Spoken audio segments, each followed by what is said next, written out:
নমস্কাৰ, মই জ্যোতিষী অৰুণৰঞ্জন শৰ্মা জুলাই মাহৰ মাহিলী ৰাশিফললৈ স্বাগতম জনাইছোঁ।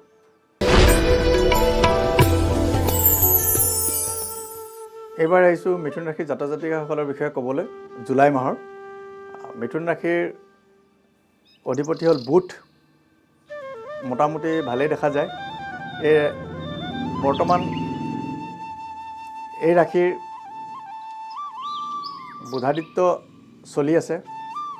বুধাদিত্য যুগৰ ফল তেওঁলোকে ভাল ফল লাভ কৰিব আৰু বৃহস্পতি তেওঁলোকৰ ধনস্থানত থকাত ধন উপাৰ্জন কৰিবলৈ সক্ষম হ'ব আৰু ধন ঘটাৰ পথ বিভিন্ন ফালৰ পৰা তেওঁলোকৰ অহা লক্ষণ দেখা যায়।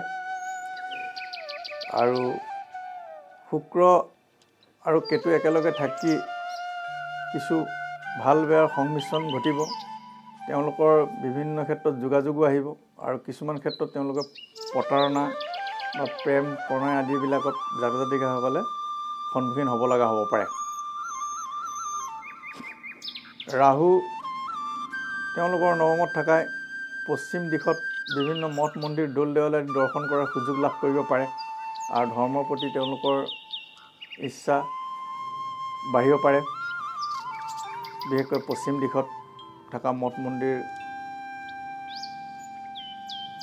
আৰু দশমত তেওঁলোকৰ শনিৰ অৱস্থানে তেওঁলোকক কৰ্মৰ পৰিৱৰ্তনৰ যুগ সূচাইছে আৰু কৰ্মপ্ৰাপ্তিৰ যুগো দেখুৱাইছে।